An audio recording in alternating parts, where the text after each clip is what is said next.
Aprender y enseñar en cualquier momento y en cualquier lugar es la nueva educación. Este pensamiento hizo que yo tome una reflexión durante la pandemia y post-pandemia e hizo que cambie mi forma de dar clases.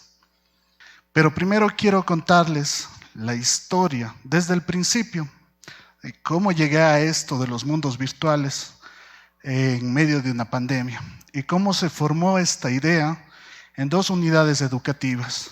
La primera, Ausubel High School, un lindo colegio de Cuenca, en donde tanto docentes como estudiantes pues siempre estaban dispuestos al cambio, y luego se consolidó esta idea en el colegio que trabaja actualmente, que es la unidad semipresencial de la SUAY, con una población estudiantil totalmente diferente, que es una población de jóvenes y adultos.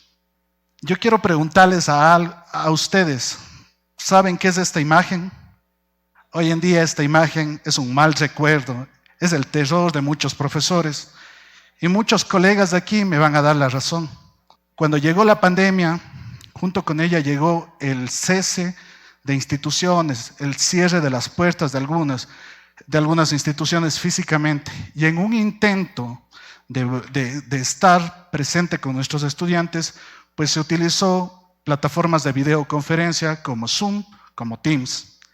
Este intento, muy válido para todos, trajo dos cosas, o quitó más bien dos cosas, que fue el contacto social y la motivación. Y para los docentes, en cambio, fue una pesadilla. ¿Por qué? De tener el control nosotros sobre nuestra aula, empezó a pasar esto. Nos empezaron a rayar, nos empezaron a quitar el audio, a poner audios, a salirse de clase. Ellos perdieron, nuestros estudiantes, toda motivación por aprender, y nosotros perdimos la paciencia. Frases como, esto no es educación, esto es una burla. Mejor ya terminemos el año lectivo, decíamos, me incluyo, porque no podíamos dar clase así. Sin embargo, de este fracaso se aprendió muchísimo. De hecho, mi debut en la virtualidad, como a muchos profesores, fue esto. ¿Sí? Teníamos aulas tremendas de 30 a 40 estudiantes, y cuando llegábamos a bachillerato era peor. ¿Sí? Los chicos de bachillerato eran muy creativos en estas cuestiones, ¿no? Sin embargo, cuando pasó esto, yo tuve un pensamiento. ¿Qué tal si puedo hacer que lo que dice Vygotsky, que habla su teoría acerca de la teoría sociocultural, básico en la educación, se pueda dar en esto? ¿Y dónde se podía dar esto? Y me acordaba que yo jugaba mis videojuegos desde muy guambra. Y me acordaba que también mi hijo empezaba a jugar con diferentes personas desde la casa. Es así como llega la plataforma Altspace VR. Esta plataforma empieza a ser una experiencia educativa muy diferente. ¿Por qué? Porque a diferencia de Zoom o Teams, esto nos permitía estar de una forma social. Es decir, nosotros simulábamos estar dentro de una clase y simulábamos la presencialidad. Es decir, si queríamos conversábamos allá con mi compañero, podíamos reunirnos dentro del mundo virtual y hablar sobre el tema, e incluso me podía arranclar con unos amigos allá en otra esquina, sin que el profesor se dé cuenta, porque en Zoom sí nos dábamos cuenta cuando alguien se iba o cuando apagaban la cámara o les llamábamos y nunca contestaba. Entonces todo ese contacto social que teníamos en presencialidad pudo estar aquí presente. De tal manera que Altspace, junto con el contenido de lengua y literatura, se convirtió en un mundo virtual. Y de cierta forma empezamos a hacer un recorrido virtual a los contenidos. De cierta otra manera, también podríamos decir que esto era un paseo o un museo literario. Aquí podemos ver algunas imágenes de lo que fue esto. Hablábamos del boom latinoamericano, y en otra clase también se dio acerca de la narrativa de los cuentos. Ellos iban, se acercaban, viajaban, se tomaban selfies, estaban con sus amigos, conversaban, debatían, decían, el profesor se equivocó, esto no es así. Cosas que no podían hacer en Zoom porque era un monólogo interminable del profesor, no había esa relación social. Aquí tenemos un video que más o menos pueden ir viendo cómo es el traslado, ¿sí? El traslado por los diferentes ambientes. Este video está sin los estudiantes, pero en la primera fotografía ahí podíamos ver a todos los chicos. Entonces, de tal manera que ellos podían estar, no estar, sentarse, jugar, conversar y finalmente también consolidar ese conocimiento en la actividad que estaba planificada, que luego sería una exposición, sería un juego en quizzes, qué sé yo, algún trabajo colaborativo.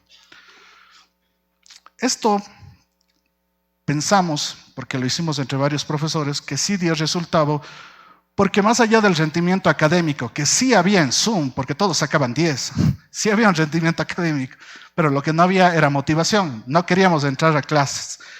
Entonces, y tampoco había aprendizaje.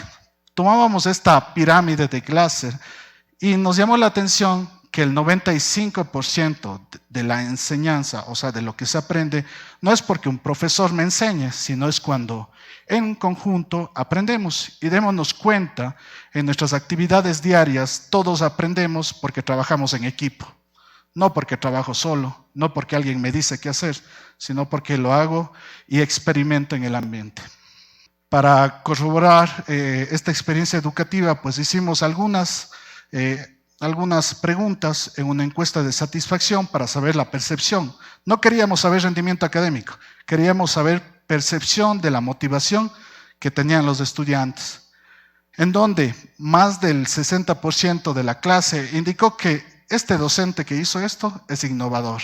Y eso ya es algo bueno, porque no lo toma como el profe aburrido, ni el profe tradicional, y ni el profe al que no quiero entrar en sus clases, ¿sí? A pesar de que estoy desde mi casa.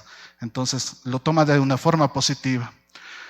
También más del 50% pues le gustó esta forma de recibir conocimiento. Entonces ya no había esa pared, ese bloque de ahí que no me permitía entablar un diálogo con mi profesor y aprender.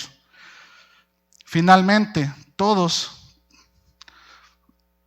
más del 50%, casi un 70%, indicaban que quieren tener más clases así, de tal manera que se convirtió en una tendencia, ¿sí? Esto les estoy hablando en el 2020.